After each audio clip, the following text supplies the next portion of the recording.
We are about a week removed from crowning our pennant winners in the postseason for the 2024 Major League Baseball season. And we're back on the Bleacher Brothers Sports Network to talk about all of that today here on this Monday afternoon. As always, I'm Toby Schulman. Welcome back, everybody, to another episode of Back to the Dugout.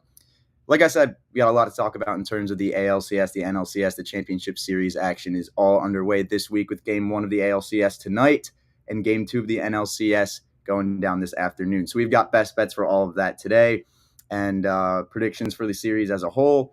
We're going to be recapping the Dodgers-Mets game last night, as well as just some standouts from the Arizona Fall League. I know that the prospect talk is not the most entertaining stuff, especially with the World Series around the corner, but with all these prospects performing at the way that they are right now, I thought it was worth taking a little bit of time during the show today to talk about those guys out there in Arizona doing some pretty cool stuff during the Fall League and making big strides in their game. So I'm looking forward to that.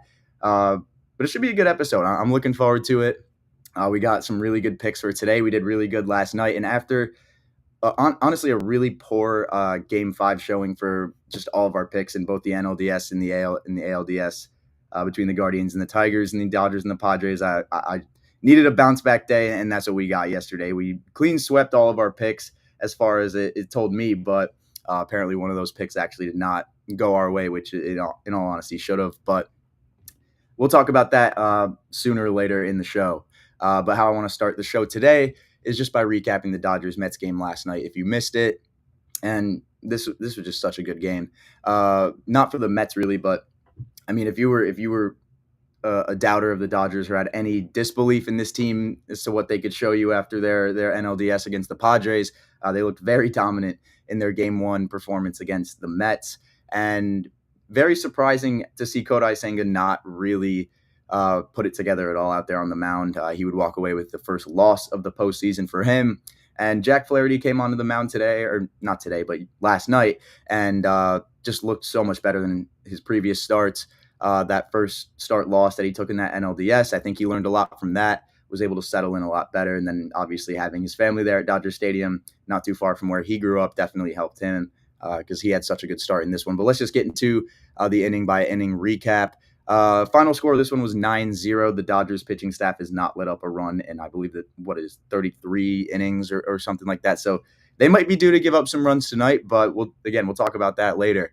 Top first of this game, Jack Flaherty started out the game strong with a 1-2-3 inning, got Lindor to ground out, struck out Mark Vientos, and then got Brandon Nimmo to line out as well. And right away, we're seeing Flaherty's stuff just working across the board. The fastball, the slider, and then the knuckle curve was really that finisher that he went with in this game one, at least early on in the start. It seemed like that put away pitch for him in that top of the order was the knuckle curve. And there were some really cool tweets flying around about all the stats around that. It was sitting around at 80 miles an hour and was just, honestly, when you're seeing the fastball and slider combo he was doing as well, it was unbelievably hard to touch. To mix a third pitch in like that, especially that early in the game, was a huge benefit for the Dodgers, the pitching staff and just Flaherty in general for keeping him in the game. But he worked a really clean inning in the top of the first. And in the bottom of the first, Kodai Senga really should have came out and have started this pitcher's duel, have made it gone both ways. And that's not really at all what happened, is Kodai Senga really got off to a poor start. He got Ohtani on I believe that was a leadoff ground out, but on a 4-pitch walk to Mookie Betts next, and a Freddie Freeman walk, then a Teoscar Hernandez 4-pitch walk. His first 15 pitches, 12 of them were balls. He could not locate the zone at all, had no command to save his life. It was really just not good from the jump for Kodai Senga, and people were talking about that before they even let up a run. And Max Muncy came up in this bottom of the first inning, delivered the first RBIs of this NLCS, and delivered a 2-run single for the Dodgers to make it a 2-0 game early, which was a big blow because obviously the Mets would never be able to recover, but they would go on to score a lot more runs after this. The Dodgers would not be finished at all. On the top of the second, after a big inning from Los Angeles, you would have thought that the Mets could have gone to the bats and have at least given Kodai Senga a bit of time to just get some rest and just regroup a little bit, settle in there on the mound. And that just wouldn't happen. Flaherty was way too good to start this game. He was just utterly dominant on the mound. Another 1-2-3 inning. He tallied 2 more strikeouts, getting Pete Alonso and Starling Marte. And then he started working that four-seamer and that slider combo in there as just a 1-2. You could see overlays of that all over Twitter. I mean, just impossible to hit. I mean, the fastball velocity isn't too difficult in terms of other pitchers that the Mets have had to face in this postseason. But I mean, when all the off speed was working the way it was, they were not touching Flaherty, and they wouldn't for a long time in this game. But another 1-2-3 inning there for Jack Flaherty as he just looked dominant through the first 2. Bottom of the second, Gavin Lux would continue what's been an honestly very productive postseason for him. At least I thought he would walk, and then Ohtani would drive him in with a single. Senga, he wouldn't be able to go more than 1.1 innings pitched in this game as Reed Garrett came in to try to get some relief and to try to stop the bleeding here. And these Mets pitchers would at times stop the bleeding and they would get themselves out of jams, but this Dodgers offense was just too much in this game one. Mookie Betts would line out to second, and Ohtani got caught stealing for the first time since July, which got Reed Garrett out of the jam. In the top of the third, another 1-2-3 inning for Jack Flaherty as he would get another strikeout with Francisco Alvarez. So he was just working everything, and at this point in the game, he settled in, and I mean, he was locked in. Like, you see interviews he was doing with Ken Rosenthal in the dugout, and there was just no emotion there. Flaherty was just really locked in, and he was just worried about getting the win and giving his pitching staff some rest and giving the bullpen a much-needed day off. But in the bottom of the third, Freddie Freeman would single, but Reed Garrett end his outing with 2 strong strikeouts on Teoscar Hernandez and Will Smith.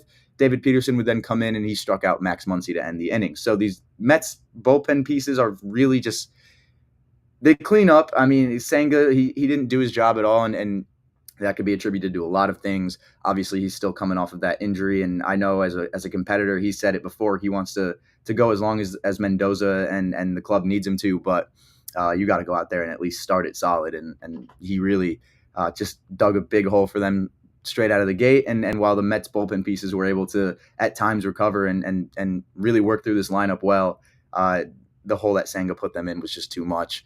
Top of the fourth, the Mets would also just not really be able to get anything going here. They got a couple guys on base. Lindor and Alonso walked, but ultimately nothing else. Another strikeout from Mark Vientos and a couple of flyouts from Brandon Nimmo and Starling Marte gave the Mets no runs. So big opportunity there, given a couple bases and not being able to capitalize at all. But first kind of scare there for Jack Flaherty in that game. I believe those were his only walks of the entire start. But into the top of the fourth, or where were we at? Top of the fourth or bottom of the fourth, sorry. In the bottom of the fourth, the Dodgers would break the score wide open here. Kike Hernandez singled to right. Tommy Edman scored him on an RBI single. And then Shohei Ohtani would single to right again, scoring Tommy Edman to make it a 5-0 game. Freeman would then single to score Ohtani and make it a 6-0 game. So the score at this point was blown wide open. At this point, I thought that I had hit that Shohei over 2.5 total bases. And on Rebet, it said I did, which I'm not sure how they scored that. But on ESPN, he was given 2 singles. So, I mean, watching the game, it was definitely a hit ball that could be a double. But they didn't score it as such because obviously the play at the plate there when Tommy Edman tried to score. But Dodgers would make it a 6-0 game and really just put this one out of reach. But in the top of the fifth, Jesse Winker, he would continue his success against Jack Flaherty. And while he was, the really only person on this Mets lineup that historically had done good against Jack Flaherty. So we went to him to get a hit last night, and luckily we were right with that one, so we were sharp on that. But Winker would really be the only thing to come out of that. Jose Iglesias, he would single, but Winker really just killed this rally on his own. Really poor boneheaded move on the base pass. He rounded second and started going to third, and they threw the ball to second. And in all honesty, if he would have just kept running at full speed, he probably would have made it safe to third. For some reason, he was watching the ball, slowed down, and seemed like just deer in the headlights. Don't really know what was happening there. But he killed what could have been a really big inning for the Mets. And, I mean, they should have had runners at the corners, and that's just the mistakes in the postseason, especially in the NLCS, that you cannot do. But it looked like they were starting to get something going, and I think that the whole base running error there from Jesse Winker kind of just killed it. Tyrone Taylor and Francisco Alvarez would both fly out later in that inning, and nothing would come of it. Bottom of the fifth, Will Smith would walk, but proceeds to be followed by Peterson going 1-2-3. So Peterson, after not really having the control there in that first at-bat, settles into that inning and gets out of it. The top of the sixth, another 1-2-3 inning as Lindor strikes out. In the bottom of the sixth, the Dodgers would go down on a 1-2-3 in the order on a pair of ground outs and a flyout from Shohei Ohtani. Top of the seventh, another 1-2-3 inning from the Mets on a pair of flyouts and ground outs. They really just couldn't get anything going, and it was a really tough watch when these Mets came up to the plate, in all honesty. Bottom of the seventh, the Mets pitching staff, they held the Dodgers scoreless again as Will Smith struck out. And the top of the eighth is when Flaherty's day would finally come to an end. He went 7.0 innings pitched, 2 hits, 6 strikeouts, no runs, and 2 walks. 11 swing and misses. He had the most in that game. He was really, like I said, just working every single pitch so well. This is why they brought Flaherty in. The Tigers, I mean, imagine if they had Jack Flaherty in that ALDS Game 5 or just in that ALDS in general. Both the Tigers may be in and the Dodgers may be out if that's the case. But Flaherty delivered for them on this start and really just looked his best all season, in my opinion. Just everything was working.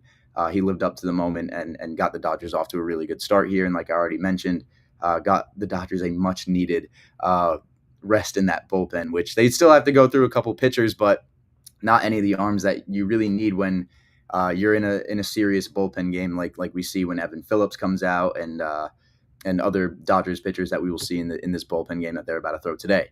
But in the bottom of the eighth, it looked like it might end at a 6-0 game, and then the Dodgers got another jam going to the Mets. They loaded the bases, and then Mookie Betts came up, and he delivered a huge double that made the score 9-0.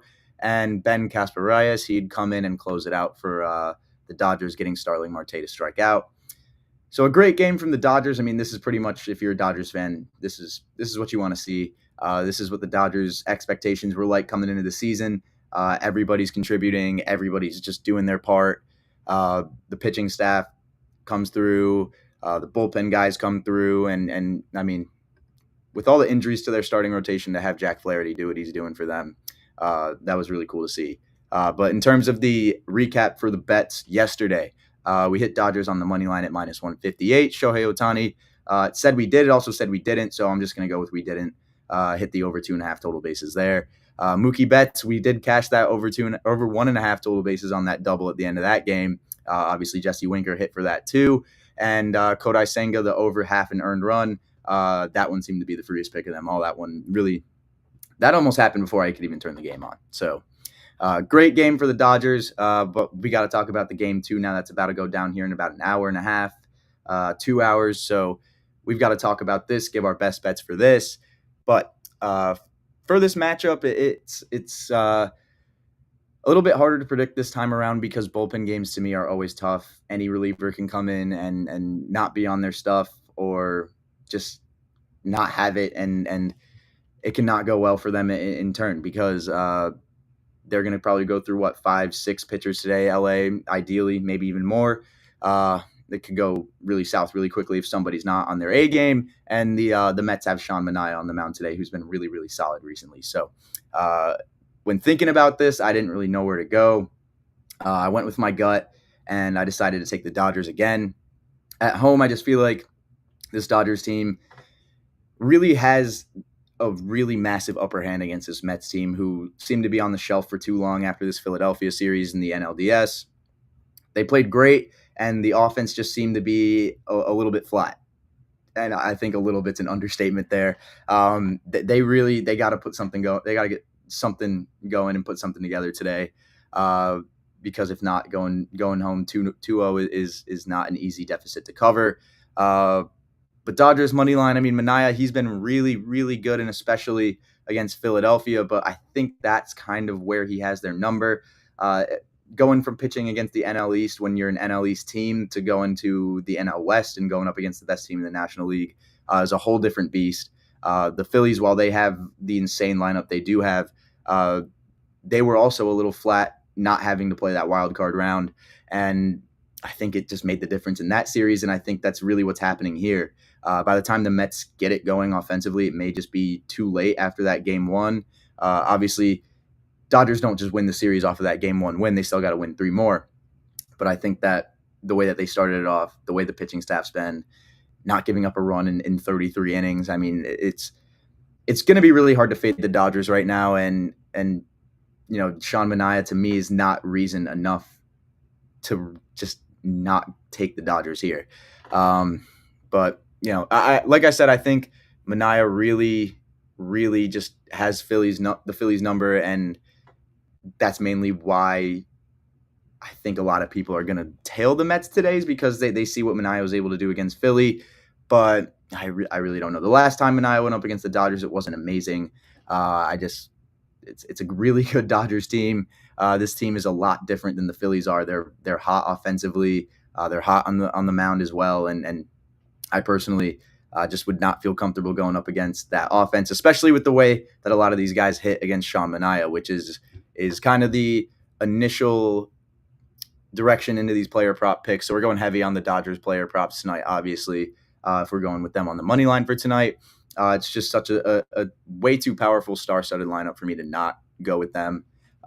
So looking at the guys and how they perform against Sean Manaea, it's a lot of the superstars that you would expect, a lot of the right-handed superstars. And the first one we got is we're going with Mookie Betts to record over 1.5 total bases again. Mookie's just been absolutely unreal in this postseason. And in general, this season, he's just been as good as he's pretty much ever been, besides that injury that he had. But against Sean Manaea, Mookie Betts in 32 at-bats has 10 hits, 2 doubles, 2 triples, 3 home runs, 8 RBIs, 2 walks, and only 3 strikeouts. He hits .313 with a .371 on base, a .781 slug, and then a 1.153 OPS.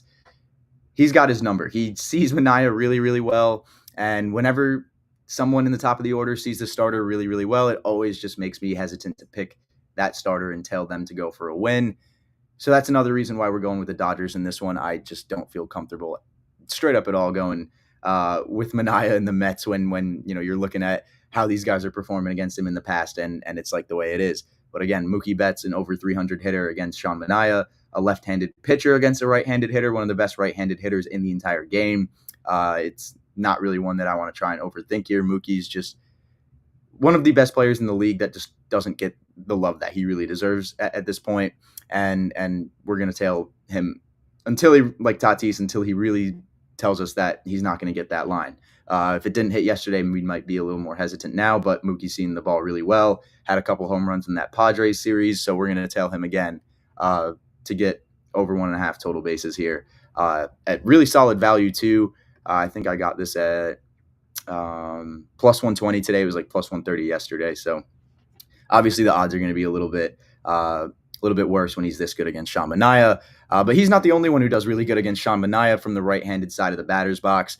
The next one I went with was Will Smith to go for a hit, I believe. Just going to double check. Yeah, just over a hit. differing odds kind of everywhere on here. If you are in a state where FanDuel is a legal sports book, I would honestly probably pivot to take this prop on there because the odds are far better on FanDuel. But Will Smith to go over half a hit tonight, I think it is a really solid pick in terms of how he's been doing overall in this postseason.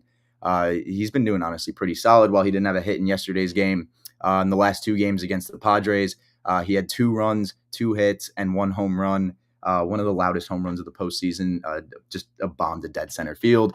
A couple RBIs in that series for him, and overall he saw the ball pretty well. He walked a few times, but didn't really put it together too much hit wise, which is why we're just going for over half a hit here. After coming off of a hitless game yesterday and a left-handed pitcher in Sean Manaea on the mound, I think Will Smith's due for one here. Against Manaea, he actually does really, really well. 18 at bats, he's got 9 hits. He has a double, 3 RBIs, 1 walk, and 1 strikeout. So, like Mookie Betts, a right-handed hitter that just does really, really well against Sean Manaea. So we're going to go with him to hopefully have a big night at the plate tonight. I think that the right-handed hitters on this Dodgers team are just going to cause a lot of damage tonight, and just wouldn't be surprised if that was to happen. But moving down the line here, we've got 2 offensive player props already, and we're going to end off the offensive player props with Shohei Ohtani going over half a single here. And, taking Ohtani props, you could go a number of different ways with this. You can go total bases, hits. Obviously, hits is not going to give you great value, but I think singles is where we actually find really good value here. And again, we're going to pivot to FanDuel if you are able to take it. Go on FanDuel, because when I took that, at least, or not able to take it on FanDuel here, but when I at least locked it in, over half a single was plus 115 on FanDuel. So Ohtani, he's definitely a big hitter. There's no doubting that. There's no doubting that against Sean Manaea, he could make something happen and then take one deep or just hit a loud double. But Ohtani at the leadoff spot has honestly been hitting a lot of singles lately. And looking at the past, this whole postseason, really just 1 extra base hit, I'm pretty sure, with that big 3-run homer. And since then, he's due for a home run, but he's just been putting up singles. And we saw it yesterday. So that's what we're pivoting towards today. I think a single is way more likely than anything else in this case. Manaea is pitching from the left side, obviously, like we mentioned already. I think that's going to be a little tougher for Shohei. He does pretty good against Sean Manaea. He hasn't had a lot of at-bats against him. He's only faced him about 7 times total, but he has a 286 batting average, 444 on base, and then a 286 slug, which isn't very good, which is why we're kind of pivoting for him on a single here. And at plus odds, I think that's way too good a value to at least not entertain. If he hits a big hit like a home run and a double, and that's all we get out of Shohei, we'll take our loss on that one, and we maybe won't take Shohei props for a little bit in this series. But that does it for the Dodgers side of the player props on this game. And as I didn't think I was going to go with Mets props for this game, just because I'm not really high on this Mets team at all to win today. But I feel like we should go for a little bit of pitching props here. So I picked under 5.5 strikeouts for Sean Manaea. I feel like this Dodgers team is just not going to strike out that much. In 140 at-bats against him, they have only 30 strikeouts. So I don't think, unless he deals today, I don't know if the 5.5 is going to be a line he's able to cross over. And same with the 4.5 hits allowed. I think that's going to be something that he struggles with, especially if he comes out similar to how Senga did.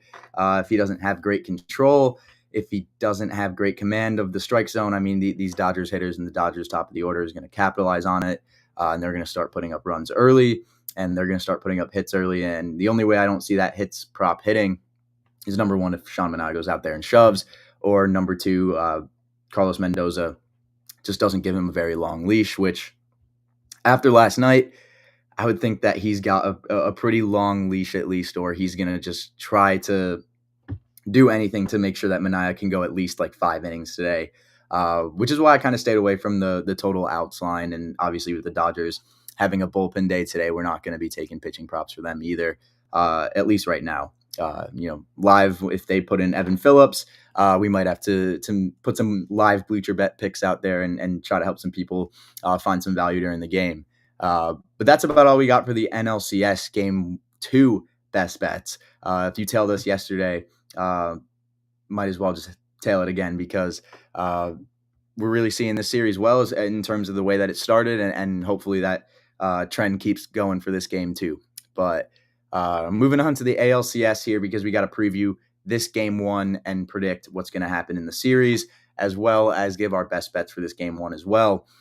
So my general prediction for the Yankees and the Guardians is I just don't think the Guardians really have the pitching depth to go out and win a 7-game series.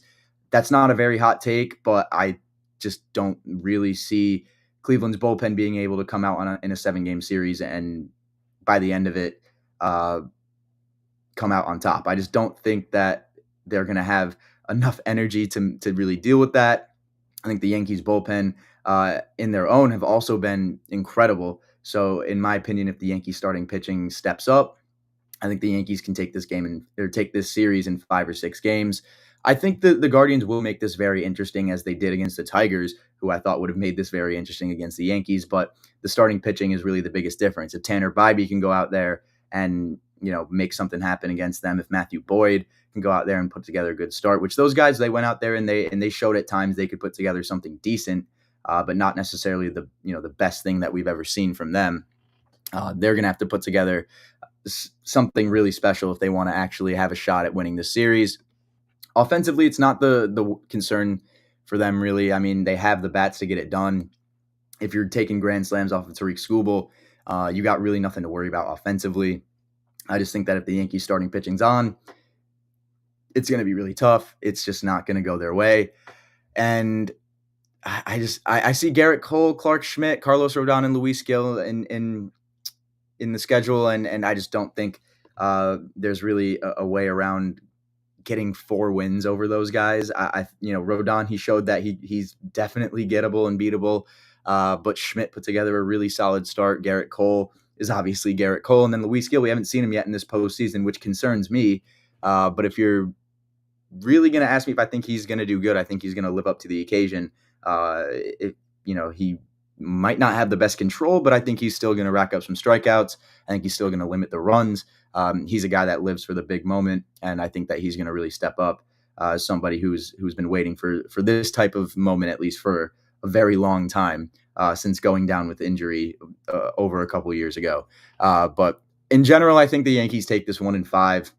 I think the amount of times that they just see the Cleveland bullpen is just going to be beneficial for them. And by the time it gets later to the series, like game 4, game 5, I think they're going to have a really good idea over it. We're going to get into the impact bats for both sides. We just kind of touched on this, but Gil, I think the control is not going to be there at all when he comes in. I think he might be due for a bunch of walks, and if he's not throwing strikes, then it's going to be similar to what we saw with Kodai Senga yesterday, and the Yankees could be due to get blown out in Luis Gil's game 4 start. Hopefully that doesn't happen. Hopefully the Yankees could be up 3-0 at that point, and he could go out there with not a lot of pressure and shove. If they're up 3-0, I think he does really well. If they're down 2-1, I don't know if he's really able to live up to that much pressure. But we'll just have to see. I mean, I think by then the Yankees hopefully should have a lead over the Guardians in this series. But if they don't, maybe pivoting to Luis Gil there is not the best idea for how long he's been on the shelf. Maybe try to, you can't work him in there really in the bullpen if you're trying to get him out there for a start. So I really don't know. I'm iffy on it. I'm a Luis Gil supporter and a Luis Gil truther for sure. So, I mean, I think he'll do great, and I think he'll live up to the moment. But who knows? If the control's not there, it's going to be really tough.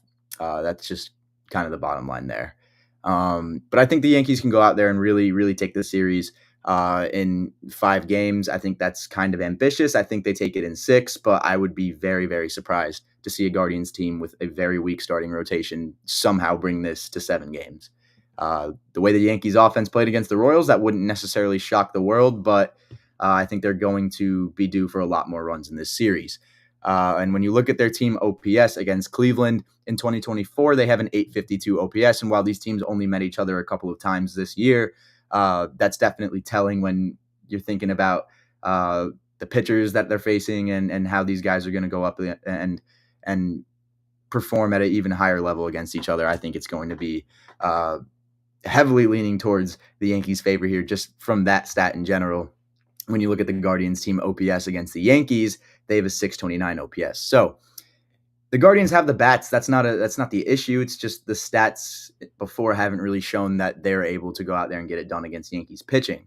And if the Yankees pitching wasn't the best right now, I would admit that the starters are not the best right now. But we saw Garrett Cole put together a really solid start in his final ALDS game there. And, obviously you expect that, but the Yankees starting pitching should recover slightly, or if not, they do have arms that are going to go out there and put together better starts than the Cleveland arms. I don't think Cleveland's able to get it done. Just this season, the hitters have not been very good. When looking at the New York Yankees against the Guardians, the impact bats are really just the similar names that you hear all the time. Aaron Judge, obviously, there's the whole thing flying around. Is this guy really built for October? Does he just have something in his head where he can't get out of a rut whenever, he's playing for a championship and not just regular season wins?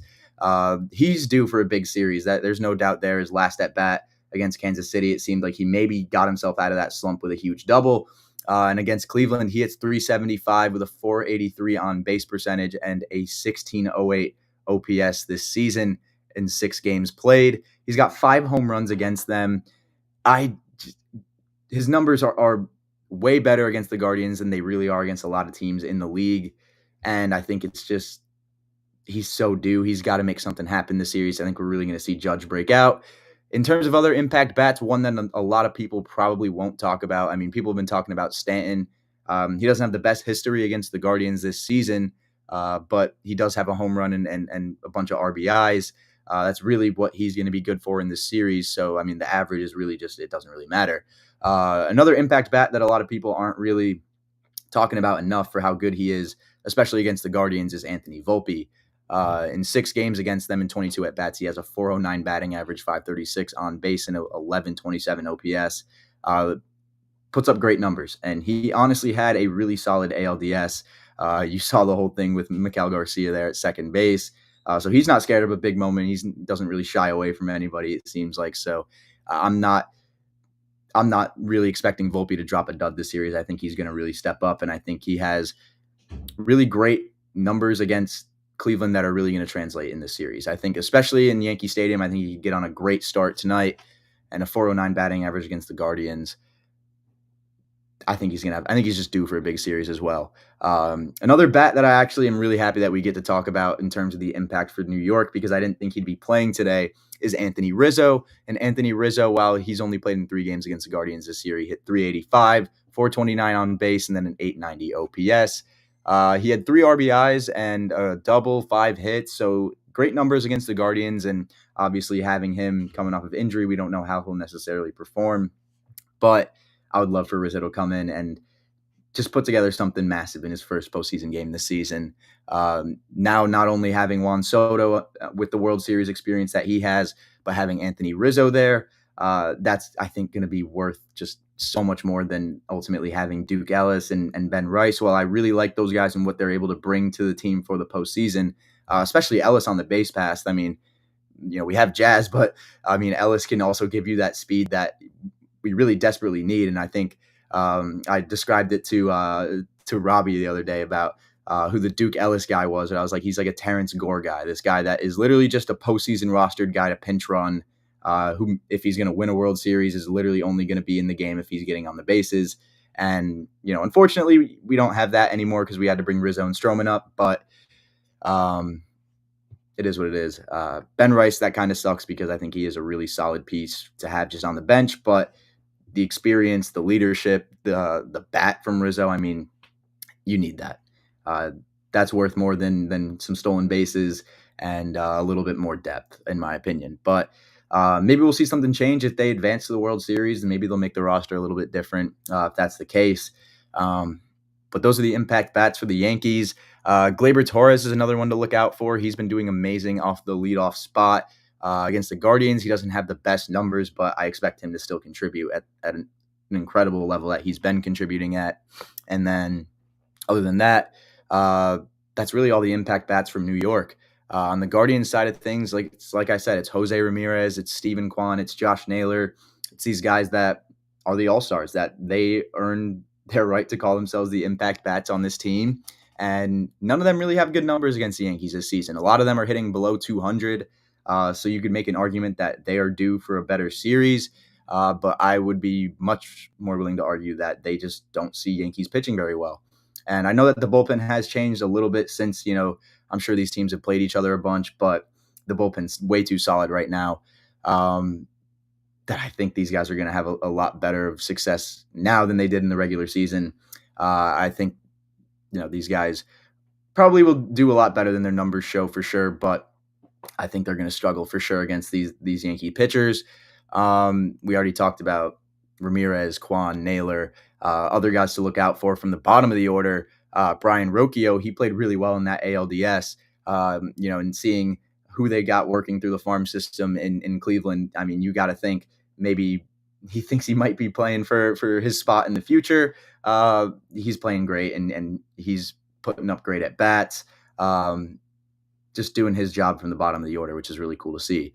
Another bat that's just putting together solid swings is coming out of the middle of the order with Lane Thomas. And against left-handed pitching, he's a guy who's going to be somebody that I'm personally going to be holding my breath for whenever that pitch is thrown. He's been able to connect for a couple of really big home runs in this postseason. And Jose Ramirez, he had to pay out a bag to his guy, not David Fry, Lane Thomas, after he had like a $5,000, $3,000 game. I think Jose said he would give like $1,000 to anyone who hit a home run and 500 for every RBI in ALDS Game 5. So Lane Thomas earned a pretty good payday from his third baseman there. But in terms of just impact bats, that's really all the Guardians got. That is not necessarily anything to shy away from. That's about a handful of really solid bats. There's obviously David Fry, too, who's shown to do it all. He can bunt. He can hit home runs. So that's going to be a bat they're going to have to work through. So I think this is going to be a really entertaining series. I just think the Yankees have more depth in the pitching than Cleveland does. I think Cleveland has by far the better bullpen. But once you see guys, 6 games in a row, you start to pick up on tendencies. These are professionals, and they're going to get to them. Obviously, guys like Cade Smith scare me a lot. Emmanuel Clase scares me a lot. But in terms of how I think the Yankees will fare against them, I think hopefully they should have the lead by then. But in an unbiased opinion, I genuinely do believe the Yankees are well more equipped than the Guardians to close this one out. I just think the starting pitching gives them the edge here. And with that, we are going to go into our best bets for today. And I think the Yankees take it on the money line today, just being home and having Rodon on the mound. He's got to bounce back after that start against Kansas City.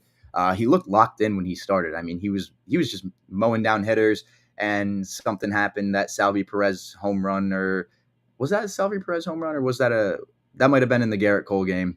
But there was another big hit there that really just couldn't get Rodon to settle in after that. But I think the Yankees take it tonight. Alcs Cobb, to me, is not the guy you go to start an ALCS Game 1 on the road. That's just not a winning formula to me. So I think the Guardians bullpen is going to be out a lot in this game. Yankees hit 286 against Alcs Cobb, and he's a veteran right-hander. The veteran, he might be able to have a little bit longer of a start than we may anticipate because of that experience and the big league knowledge under his belt. But I don't know. 286 batting average that the Yankees have against him, I think they're going to get to him.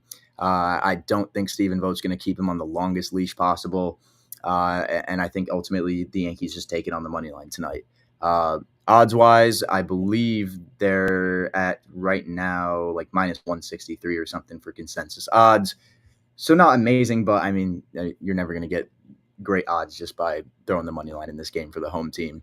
But I do think that they're going to be the ones that ultimately take this game. And moving on to some of the props for the Yankees, we've got Juan Soto over 1.5 total bases tonight, strictly just because of his stats against Alcs Cobb, and they're absolutely unreal.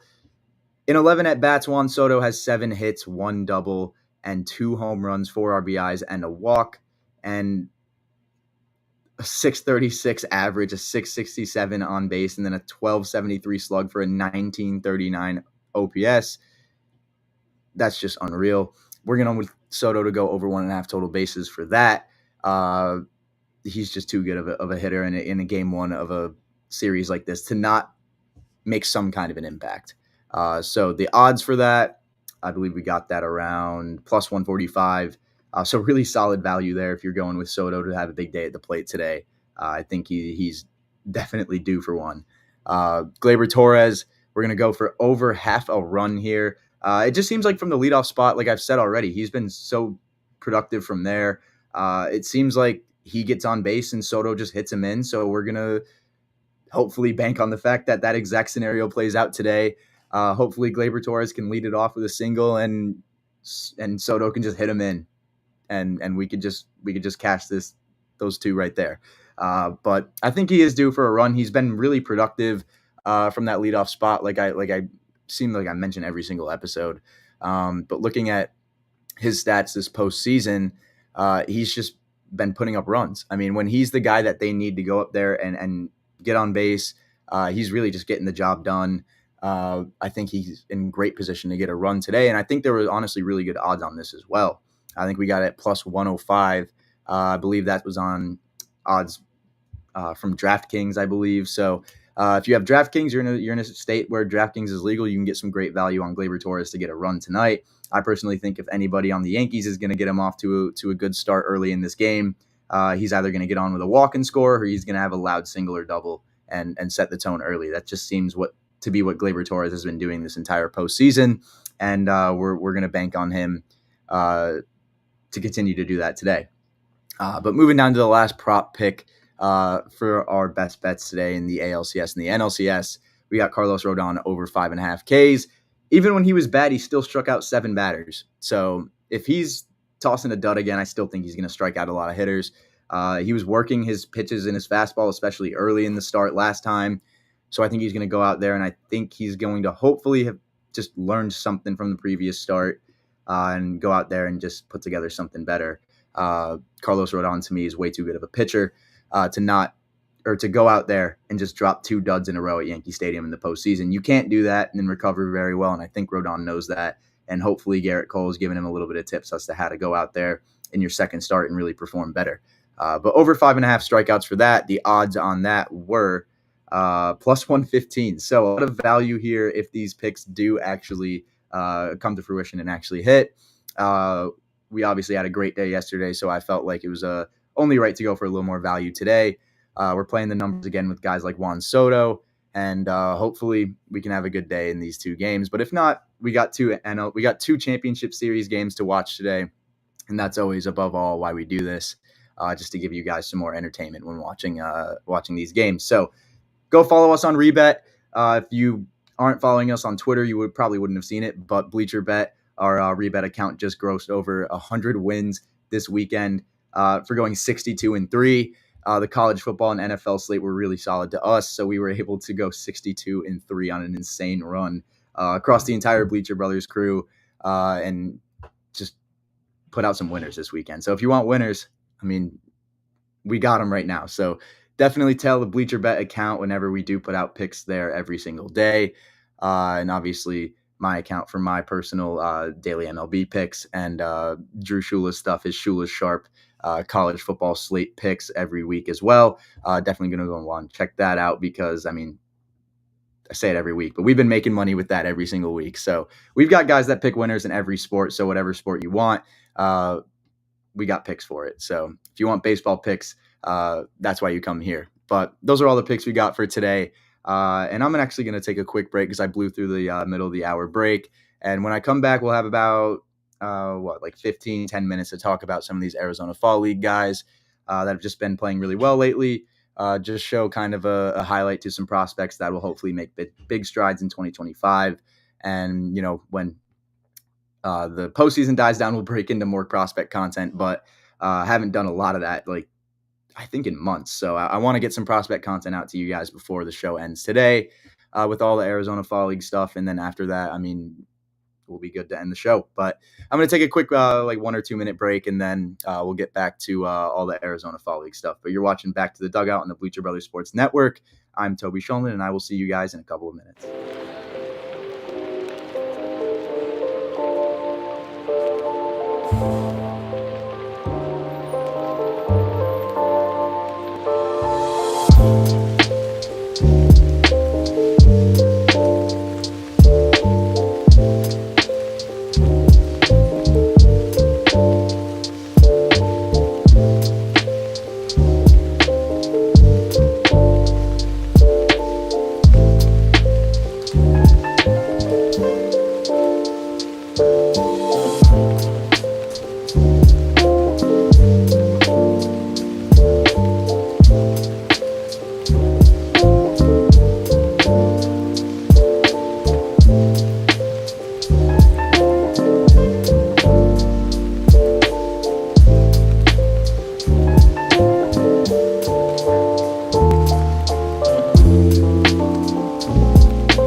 back for the last 14 minutes of this show here on the Bleacher Brothers Sports Network. I'm your host, Toby Shulman, as always, on this Monday afternoon.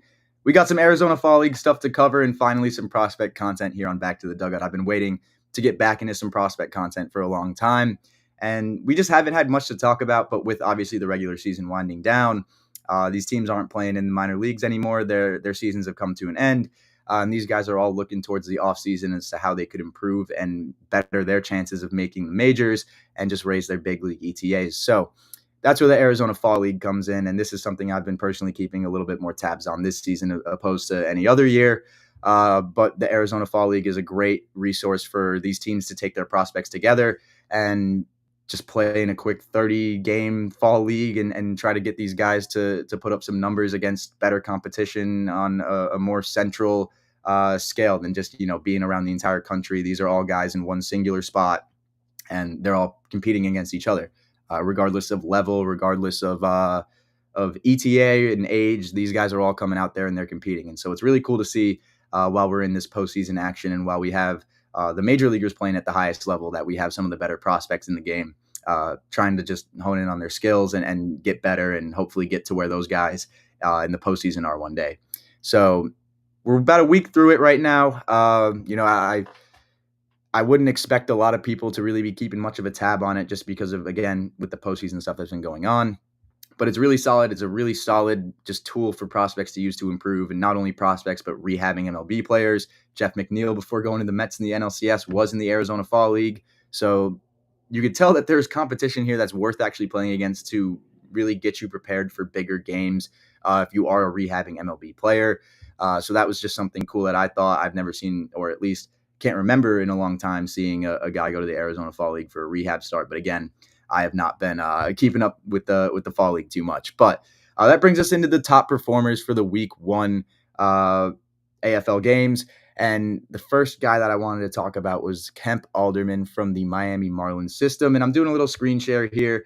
So if you see me looking to the left like I usually do, that's the screen where I've got all the prospect stuff up here. So I actually thought that was a pretty cool feature. So if you guys are having any trouble viewing my screen to the right or anything, let me know in the comments and I'll try to address anything on my end.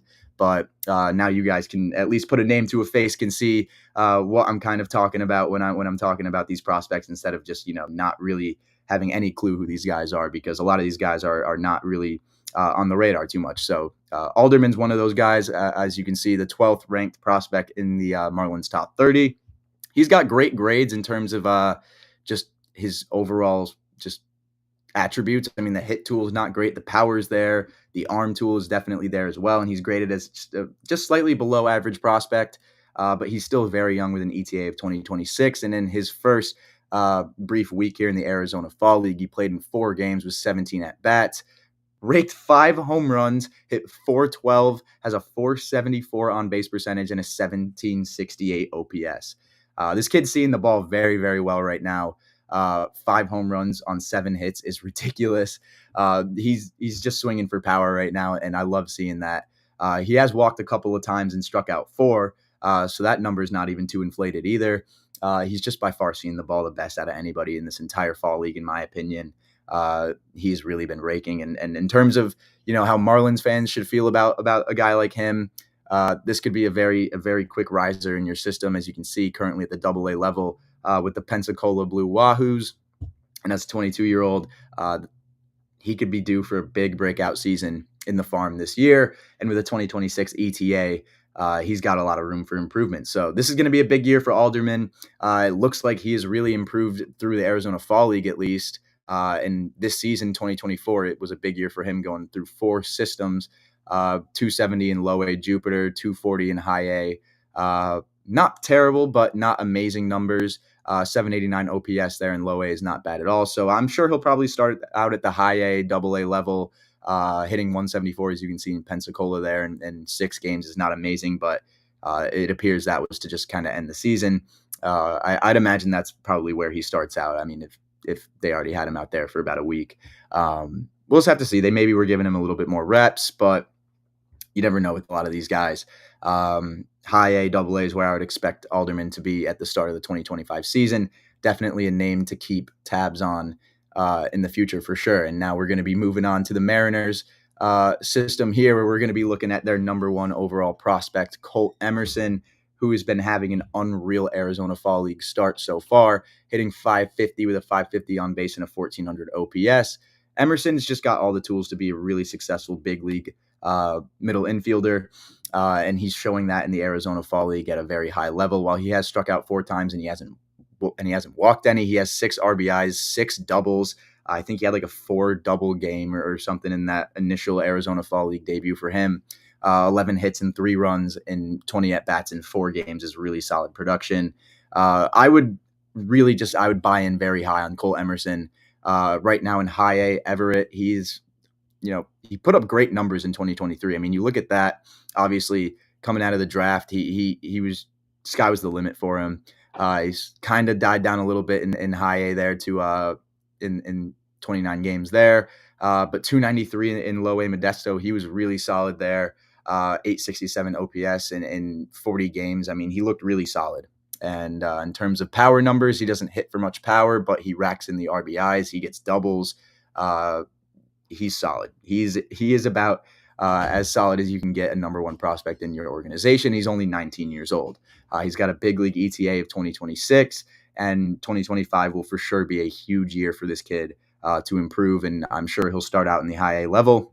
I'm sure he'll end up ending the season off in the double A level or something. Don't expect Emerson to really rise too fast. I feel like the Mariners do a pretty good job of keeping these guys kind of just progressively moving through the system slowly rather than rushing it like a lot of other teams do. But I think Emerson's going to be an absolute stud in the big leagues at 6 foot and 195. He's got a great frame for it. Above average rated prospect with great tools all around and an amazing hit tool. This kid's going to be very good, and I think that he's going to be a very, very big piece from the Mariners for a long time. So it's great to see that he is doing great in the Arizona Fall League. But we're going to pivot over next to a prospect that was formerly on the Dodgers, but we now got to pivot over to the Detroit Tigers because this guy has been having a really solid Arizona Fall League to start out. Theron Lorenzo was a key piece in that Jack Flaherty trade that also sent him and Trey Sweeney over there to the Tigers. And he should be a really solid piece for this Tigers team. Can play behind the plate and can play at first. So whenever they need Torque to step off or Jake Rogers, maybe a day off from the plate, they could get there on Lorenzo in there. And, while he's in high A West Michigan right now, this is a guy who I could definitely see breaking the big league club next year if he keeps up this success. In the Arizona Fall League, at least, he's hitting 556 with an 11-11 slug and then a 17-11 OPS. The numbers have just been amazing for him. And I think that in the Tigers organization, he's really going to have more opportunities than he would in the Dodgers for sure. And I think he's just living up to every opportunity he's been given. 9 at-bats. He's got 5 hits, 2 doubles, a home run, 3 RBIs, and a walk compared to a couple strikeouts. So at the plate, he's been seeing the ball great. He's got a great slugging percentage right now and amazing on base. And, while he's only played in a couple of games, I feel like a prospect of his caliber is definitely worth noting.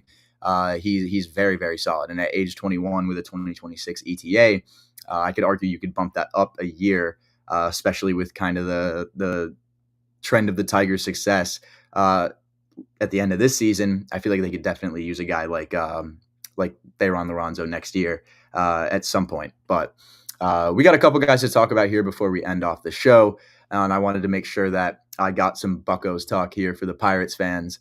But we got to talk about probably my favorite prospect in their entire system right now is Termarr Johnson, the IMG Academy alum. Is currently just working his way up through the system. He's got a 2025 big league ETA, which I would honestly be kind of surprised to see this happen. Termarr has shown really solid flashes of being an amazing, amazing second baseman and maybe even a shortstop at the big league level. His bat has shown really, really strong flashes of power, and he's shown that in this Arizona Fall League in 3 games. He's got a home run, 2 RBIs, 4 hits, so he's hitting 400, 600 on base, a 900 slug, and then a 1500 OPS. He's a really solid player, just a straight athlete from the second base position. In terms of stats, how he's done, he hasn't put up amazing production, which is what kind of makes me a little bit nervous about this 2025 ETA coming to coming to light and him actually making it up to the club, then I don't know. The OPS isn't even that bad. It's just the batting average is kind of a little bit too down. And in terms of the power, he did hit 15 home runs this season, but I would really expect a little bit more from that. Stolen bases. I mean, yeah, he could steal bases too. He's stolen 20. So, I mean, this is a good power speed threat for the Pirates in the future. And he's putting together some great at bats at the Arizona Fall League right now. This is a guy who plays with a lot of confidence, a lot of passion, and can hopefully man down that second base spot or wherever in the infield, because the Pirates kind of got a little bit of a surplus of infielders. So we'll see what they decide to address with Termar Johnson when the time comes. Currently with the Altoona curve there in Double-A, so I'm sure that's where he'll start out his 2025 season, because he only played 14 games at that Double-A level. But we'll see if he could take big strides in this Arizona Fall League. I'm sure he could end up coming up in 2025. If he,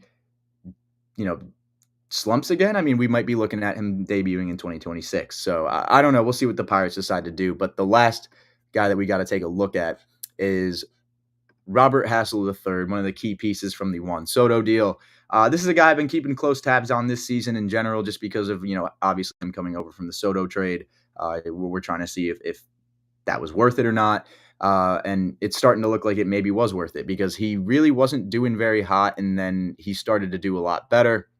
He did have a brief stint in Rochester, which you could see there in AAA did not go very well, but in Harrisburg AA, he actually did really, really well. 271 batting average, a 728 OPS is not awful by any means. He made strides in his game this season, and I believe his big league ETA is still 2020. No, it's 2025, but I still think he's a 2026 ETA probably. This Nationals team probably won't make many strides to get much better next year in terms of doing anything else but bringing up the guys, and I don't really know if their plan really has Hassel in it next year. We'll see if he's going to continue what he's doing in the Arizona Fall League. He might have a shot at it. He's doing really, really well. Hitting 538, 571 with a 923 slugging and a 1494 OPS, 7 RBIs, 1 home run, 2 doubles, 7 hits in 3 games and 13 at bats. So he's seeing the ball really well. He's doing it against some really solid competition. And hopefully this is just another stride in Hassel's game where he can improve and hopefully live up to this big league ETA of 2025, because he's a really solid piece. And if the 13th prospect in this national system can get up there and start producing, I mean, that's definitely a win for them in this Juan Soto trade. So those are just some of the top performers right now in the Arizona Fall League. If you guys are a fan of that, I can keep it coming for the next few episodes. But obviously, if we have more to talk about with the championship series and the World Series coming up, the Arizona Fall League stuff will take a back seat. But that's all I got for the show today. Other than that, we'll get the best bet content all up for on Bleacher Brothers in terms of written pieces and other stuff. All of that will probably be up within the hour. And in terms of every other piece of content, Arizona Fall League stuff, we'll be trying to get out some more written content for that. But other than that, I mean, that's all I got for you guys today on this Monday afternoon. So if you like this format where I dive into a little bit of prospect content at the end, let me know. If not, we could do away with it. But to all people watching the stream, I appreciate it. If you're watching the replay, I appreciate it as always. Go check out everybody else in the Bleacher Brothers crew and everything that they do. Go tune into Defoe's show, Conversations with Defoe, and just have a great rest of your day. Watch some NLCS, some ALCS, and I'll see you guys on Thursday to talk about this more. But thank you guys for watching Back to the Dugout, and I'll be back on Thursday afternoon.